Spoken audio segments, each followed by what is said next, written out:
అండి. నమస్తే. నేను మీ లక్ష్మీ చౌదరిని. వెల్కమ్ టు శ్రీ మధురిమలు తెలుగు ఆడియో స్టోరీస్ ఛానల్ని సపోర్ట్ చేస్తున్న అందరికీ థ్యాంక్ యూ సో మచ్.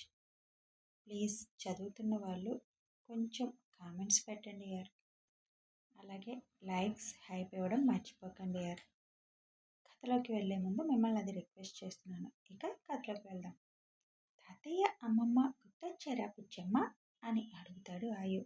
నాన్న, ఇదంతా చూస్తుంటే తాతయ్య బాగా కళ్ళల్లోకి వచ్చేస్తున్నారు. మీ అమ్మమ్మతో నాకేమీ జ్ఞాపకాలు లేవు, కానీ తాతయ్య నేను ఫ్రెండ్స్లా ఉండేవాళ్ళం కదా, అందుకే ఇలాంటప్పుడు ఎక్కువ గుర్తొస్తున్నారు. నేనున్నానుగా మీ నాన్నని, అప్పుడు నన్ను పిలవాలి కదా, అలా ఏడిస్తే నాన్నకి నచ్చదని తెలుసు కదా అని అంటాడు ఆయు. అబ్బా, మీ నాన్నకి నచ్చదని ఇంక నేను మా నాన్నని గుర్తు చేసుకోవద్దు, బాధపడకూడదు కదా అంటుంది చిరుకోపంగా. గుర్తు చేసుకోవద్దని మేము అన్నాం. రోజు గుర్తు చేసుకో. అసలు నువ్వు మర్చిపోతే కదా గుర్తు చేసుకోవడానికి. కానీ బాధపడద్దు. నువ్వు బాధపడితే మా ముగ్గురికి నచ్చదు అని తెలుసు. అయినా ఎందుకు బాధపడుతూ ఉంటావు? నీకు మేము ముగ్గురు ఉన్నాం కదా, ఇంకేం కావాలి నీకు అని అంటుంది ముద్దు ముద్దుగా ఆశి. కొన్నిసార్లు ఎంత వద్దనుకున్నా కొన్ని సంఘటనలు గుర్తొచ్చినప్పుడు మన కళ్ళు వర్షిస్తాయి. వాటంతటవే.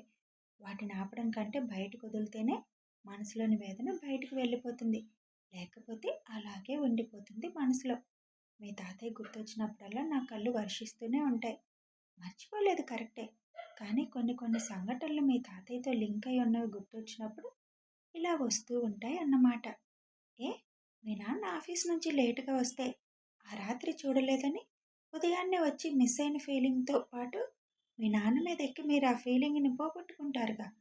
మరి మా నాన్నను మిస్ అయిన ఫీలింగ్ పోగొట్టుకోవాలంటే నాకు మా నాన్న దగ్గర లేరుగా, ఇలా కన్నీళ్ళ రూపంలోనే పోగొట్టుకోగలను అని చెబుతుంది ఐషు. ఈసారి నుంచి తాతయ్య మీద మిస్ అయిన ఫీలింగ్ వచ్చినప్పుడు నువ్వు కూడా నాన్న మీద ఎక్కి మేం పెడుతున్నట్టు ముద్దులు పెట్టు. ఎప్పుడు అంటావుగా, మీ నాన్నే నాకు తల్లి, తండ్రి, భర్త, అన్ని రూపాలు మీ నాన్నలోనే చూసుకుంటున్నాను అని.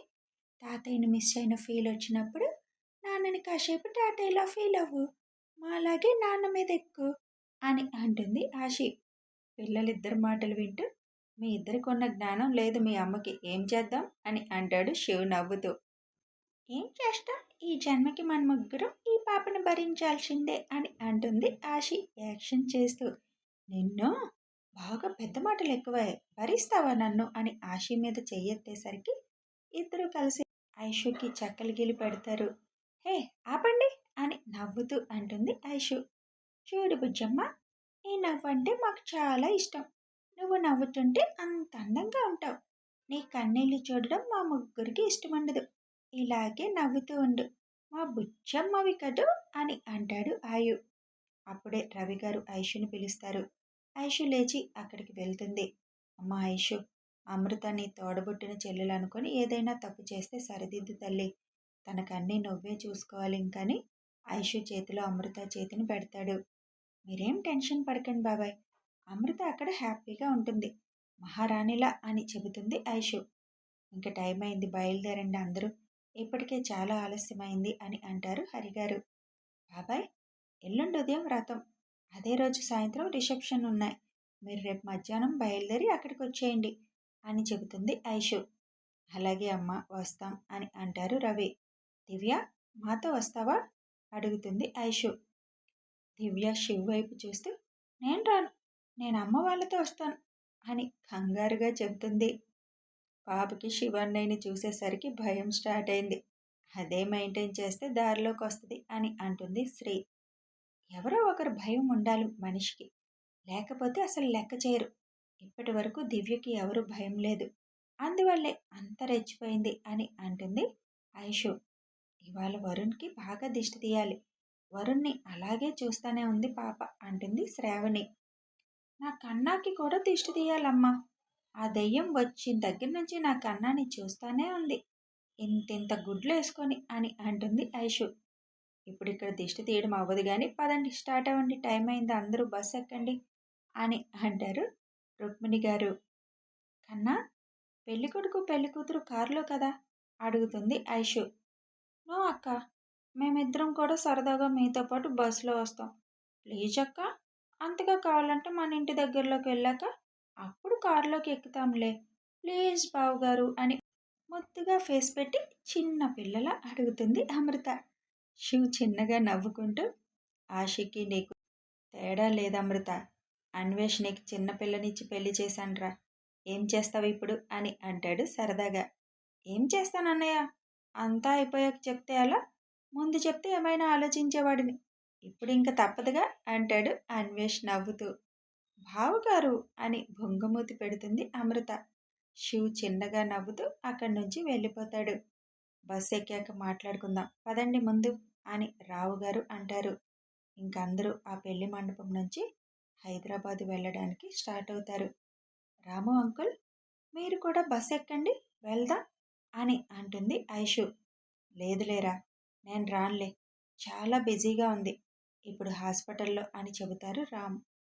సరే మీ ఇష్టం అని ఐషు కూడా బస్ ఎక్కుతుంది. బస్ హైదరాబాద్ వెళ్ళడానికి స్టార్ట్ అవుతుంది. రాగిణి పద్మిని ఇద్దరు లగేజ్ పెట్టే డిక్కీలో ఉండి, అసలే అందరూ కొట్టిన దెబ్బలకి ఒళ్ళు హోనమై ఉంటే ఇప్పుడు ఆ కుదుపులకి ఒళ్ళు అదిరి ఇంకాస్త ఎక్కువవుతుంది. శివ్ ఆ ఇంటి దగ్గరికి ఒకసారి వెళ్ళాలి కదా, లగేజీ మొత్తం ఎక్కించేస్తే సరిపోతుంది అని అంటారు విజయ. అవన్నీ కూడా బస్సులో ఎక్కించేశాను. మిమ్మల్ని పెళ్లి మండపం దగ్గర దింపాక మళ్ళీ వెళ్ళింది బస్. అప్పుడు లగేజ్ మొత్తం ఎక్కించుకొచ్చేశారు. రాజయ్య మొత్తం చూసుకున్నాడు. ఇంకిప్పుడు అటు వెళ్ళే పని లేదు అని చెబుతాడు శివ్. గుడ్ ప్లానింగ్ కన్నా, కీప్ ఇట్ అప్ అని శివ్ భుజం తడుతుంది నవ్వుతూ ఐషు. అచ్చా, నా ప్లానింగ్ గురించి ఇప్పుడే తెలిసిందా బుజ్జమ్మ అంటూ చిన్నగా ఐషు నడుం గిల్లుతాడు శివ్. ఈ మధ్య నువ్వు క్లాస్ నుంచి మాస్లోకి వెళ్ళిపోతున్నావు. ఇంతకీ ఇందాక నేను నిన్ను పిలవడానికి వచ్చేటప్పుడు ప్లాన్ బి ఏదో అంటున్నారు ఏంటి కన్నా? చెప్పడం ఎందుకు, మరి కాసేపట్లో లైవ్ చూద్దు గాని అంటాడు శివ్. అంటే ఆ ముష్టి మొహం ఇంకా ఏదో ప్లాన్ వేసిందా? శివ్ చిన్నగా నవ్వి ఊరుకుంటాడు. అది ఇంక మారేటట్టేం కనిపించట్లేదు కన్నా. ఇక నుంచి మారుతుంది బుజ్జి. ఎందుకంటే ఇక నుంచి తన జీవితం మారిపోతుంది. మొత్తం మార్చేశాను. ఇంటికి వెళ్ళేసరికి తనకి గిఫ్ట్ రెడీగా ఉంటుంది. ఏం చేసావు కన్నా? నువ్వు మొన్న అన్నావుగా, అదే చేశాను. అంటే ఆస్తి లేకుండా చేసావా? ఇచ్చింది వెనక్కి తీసుకోవడం మనకు అలవాట్లేదు కదా. మరేం చేసావు కన్నా? ఏం చేశాడో ఐషుకి చెప్తాడు శివ్. సూపర్ కన్నా, ఈ దెబ్బతో కొమ్ములు మొత్తం దిగిపోతాయి. దిగకపోయినా దించేస్తారులే. శివ్ భుజం మీద తలవాల్చి పడుకుంటుంది ఐషు. బుజ్జి, నాకు కొంచెం పనుంది. నీకు నిద్ర వస్తుందా? నిద్రేం కాదు, ఊరికే అలా పడుకున్నాను అని లేస్తుంది. నేను కిందకి వెళ్తున్నాను, నాయక్ కార్లో వస్తాను కాసేపు అని శివ్ లేచి ముందుకు వెళ్తాడు. బస్ ఆపించి శివ్ దిగబోతాడు. శివ్, నేను కూడా వస్తున్నా ఆగు అని మైక్ కూడా వస్తాడు. నువ్వు బస్సులోనే ఉండు మైక్, నేను వెళ్తుంది కేవలం నాయక్తో మాట్లాడడానికి. మీ ముందు కారులోనే ఉంటాను, ముందే వెళ్ళిపోవడం లేదు అని బస్ ఆపించి శివ్ దిగుతాడు. సరే అని మైక్ బస్సులోనే ఆగిపోతాడు. ఇప్పుడు ఎందుకు శివ్ దిగాడు? ఏదైనా ప్రాబ్లం ఉందా అని అడుగుతారు రావుగారు. నరసింహ గారికి అప్పటికే విషయం చెబుతాడు కాబట్టి ఆయన సూచాయిగా రావుగారికి విషయం చెబుతారు. రావుగారికి చాలా చిరాగ్గా అనిపిస్తుంది అంతా విన్నాక. పాముని తెచ్చి అన్ని సంవత్సరాలు పాలు పోసి పెంచానా నేను అని అంటారు. నువ్వు మంచి చేసావులే అన్నయ్య, అది వాళ్ళు కాపాడుకోలేకపోతున్నారు, వదిలేసే. ఇక ఈ రోజుతో తన పని క్లోజ్. ఫుల్గా లాక్ చేసేశాడు శివ్. ఇక కొమ్ములు తోకలు అన్నీ పోతాయి అని అంటారు నరసింహ. బావగారు ఎందుకు బస్ దిగారు విష్ అడుగుతుంది అమృత. తెలీదు కానీ సంథింగ్ ఏదో జరగబోతుంది అని మాత్రం అర్థమవుతుంది అని చెబుతాడు అన్వేష్. అంటే ఏదైనా యాక్షన్ సీన్ ఉందా? అబ్బా, బావగారి యాక్షన్ పార్ట్ చూసి 3 ఏళ్ళు అయిపోయింది, ఇప్పుడు మళ్ళీ చూడొచ్చు అని ఆనందంగా అంటుంది అమృత. నీకు ఈ ఫైటింగులు పిచ్చి ఏంటమ్మో? ఫైటింగులు పిచ్చి కాదు, బావగారు పిచ్చి. బావగారు చేసే ఫైటింగ్స్పై పిచ్చి. షర్టు నలగకుండా సూపర్గా చేస్తారు. ఇప్పుడు ఒకవేళ అలాంటి యాక్షన్ పార్ట్ ఉంటే మాత్రం నేను కిందకి దిగి మరీ చూస్తాను. వద్దు అనకూడదు మీరు అని అంటుంది అమృత. నువ్విప్పుడు పెళ్లి కూతురు, ఎలా పడితే అలా దిగుతానంటే ఊరుకోరు, అది గుర్తుపెట్టుకోవాలి మేడం. ప్లీజ్ విష్ అంటూ ముద్దుగా మొహం పెట్టి అడుగుతుంది. అందుకే ఇందాక మీ బావగారు చిన్న పిల్ల అని అంది. ఇప్పుడు నాకు కూడా అనుమానం వస్తుంది, చిన్నపిల్లని చేసుకున్నానా అని. టెస్ట్ చేసి చూడాలి, నువ్వు చిన్న పిల్లవో పెద్ద పిల్లవో అని అంటూ అమృత నడుం మీద చేయి వేస్తాడు అన్వేష్. నన్ను టెస్ట్ చేయడానికి ఇంకా టైం ఉందిలేండి, కానీ ముందు నేను అడిగిన దానికి మీరు సమాధానం చెప్పండి అని అన్వేష్ చేయి పట్టుకుంటుంది. ఈ విషయంలో నాదేం లేదమ్మా, మీ అత్తగారు వాళ్ళ పర్మిషన్ ఇస్తే వెళ్ళి నుంచొని విజిల్స్ వేస్తూ మరీ చూసుకో, నాకేం అభ్యంతరం లేదు అంటాడు అన్వేష్. అయినా బావగారు ఫైటింగ్ అందరూ చూడాలి అనుకుంటారు, ఎవరు మిస్ అవరు అని అంటుంది అమృత. శివ్ కారెక్కగానే బస్ ముందు శివ్ కారు వెళ్తుంటే బస్సుకు మూడు వైపులా సెక్యూరిటీ కార్లు కవర్ చేసేస్తాయి వెంటనే. అది చూసిన బస్సులో వాళ్ళందరూ ఏదో జరగబోతుంది అని సెన్స్ చేశారు. ఇంకా 10 నిమిషాలు కదా అని నాయక్తో అంటాడు శివ్. Yes sir. అక్కడ ఆగగానే నువ్వు వెళ్ళి బస్ దగ్గరుండు, ఒక్క ఛాన్స్ కూడా ఇవ్వద్దు వాళ్ళెవరికి అని అంటాడు శివ్. వెంటనే ఫోన్ చేస్తాడు శివ్ ఒకరికి. అవతల వాళ్ళు చెప్పింది విని ఓకే టేక్ కేర్ అని చెబుతాడు. శివ్ ఫోన్ని తిప్పుతూ బయటికి చూస్తూ ఉంటాడు.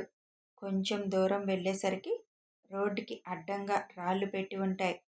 శివ్ కార్నర్ స్మైల్ ఇస్తూ కారు ఆగగానే నువ్వు బస్సులోకి వెళ్ళిపో నాయక్ అని కారు దిగి కారు బ్యానెట్ మీద ఎక్కి కూర్చుంటాడు.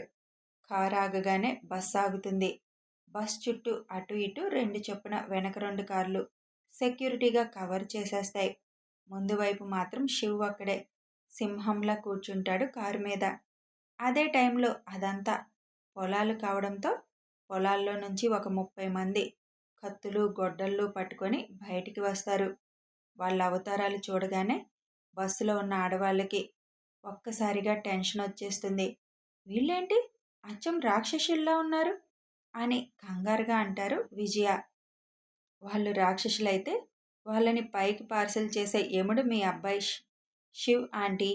మీరేం టెన్షన్ పడకుండా చాలా రోజులైంది కదా శివ్ యాక్షన్ పార్ట్ చూస్తూ ఎంజాయ్ చేయండి అని నాయక్ రాగానే మైక్ బస్ దిగుతాడు. మైక్ వెనక మిగిలిన కుర్ర గ్యాంగ్ అంతా దిగుతారు. అందరూ శివ్ దగ్గరికి వెళ్తారు. హలో, మీ అందరితో మాకేం పని లేదు, ఇందులో శివాంష్ చౌదరి ఉన్నాడు కదా, అతనితోనే మాకు పని అని అంటాడు అందులో ఒకడు. ఆయనతో ఏం పనిరా మీకు అని అడుగుతాడు మైక్. ఆయనతో కాదు, ఆయన పిల్లల్ని మాకు అప్పగించాలి, లేదంటే ఈ బస్సులో ఉన్న వాళ్ళందరినీ వేసేస్తాం అని అంటాడు ఒకడు. మరి మీరు వేసేస్తుంటే మేము చూస్తూ కూర్చుంటాం, ఎంత తీసుకున్నారా ఇంతకీ అని అడుగుతాడు మైక్. అవన్నీ నీకు అనవసరం, బస్సులో వాళ్ళందరూ బ్రతికి ఉండాలి అంటే అతను పిల్లల్ని మాకు అప్పగించాలి, లేదంటే అందరూ పోతారు అని అంటాడు అందులో ఇంకొకడు. బస్ ఆగిన దగ్గర నుంచి డిక్కీలో ఉన్న రాగిని ఓపిక లేకపోయినా నవ్వడం మొదలు పెడుతుంది. ఎలా అయినా ఏదో ఒక విధంగా నిన్ను బాధ పెట్టాలి అనుకున్నాను, అక్కడ మిస్ అయ్యావు. ఇప్పుడు వచ్చింది నరరూప రాక్షసులు, వాళ్ళని ఎదిరించడం అంత తేలిక కాదు. ఇప్పుడు నీ పిల్లల కుటుంబమా అని డైలమాలో పడతావు అని నవ్వుతూ ఉంటుంది రాగిని. పద్మిని మాత్రం ఇంకా నీకు నమ్మకం ఉందా, నిజంగా ఇన్నేళ్ల నుంచి చూస్తూ కూడా నువ్వు ఇంకా అలా ఆలోచిస్తున్నావంటే నీకు మెంటల్ అయినా అయి ఉండాలి, లేదా నీకు షార్ట్ మెమరీ లాస్ ఏమైనా ఉండి ఉండాలి అని పద్మిని అంటుంది. రాగిని పద్మిని కోపంగా చూస్తుంటే నువ్వెలా చూసినా నేను అన్నది నిజమే, అతన్ని అలా చూసి ఇంకా నీకు నమ్మకం ఉందా, అక్కడున్నది సింహం, వేటాడడం తప్ప ఇంకోటి తెలీదు. మీకు షార్ట్ మెమరీ లాస్ ఉంది, అందుకే జరిగినవి మర్చిపోతావు కాబట్టి ఆనందపడుతున్నావు, ఏదో జరుగుతుందని. నీకే తెలుస్తుందిలే, మహా అయితే ఒక 10 నిమిషాలు అంతే అంటుంది పద్మిని. చూద్దాం, అక్కడున్నది మామూలు రౌడీలు కాదు, రాక్షసులు. ఎలా గెలుస్తాడో నేను చూస్తాను. నన్ను కామెడీ విలన్ అనుకున్నారు కదా, ఇప్పుడు తెలుస్తుంది నేనంటే ఏమిటో అని ఓవర్ కాన్ఫిడెన్స్తో సొట్టబడిన మూతితో నవ్వుతుంది రాగిని. కథ కొనసాగుతుంది. ఫస్ట్ టైం చూసిన పద్మినికి శివ ఏంటో అర్థమైనా అన్ని సంవత్సరాలుగా చూసిన రాగిణికి ఇంకా అర్థం కాలేదు. ఈ దెబ్బతో పాప పరిస్థితి ఏంటో తెలియాలి అంటే ఫాలో అయిపోండి. వీడియో నచ్చితే లైక్ చేయండి, షేర్ చేయండి, కామెంట్స్ రూపంలో మీ అభిప్రాయం తెలపండి.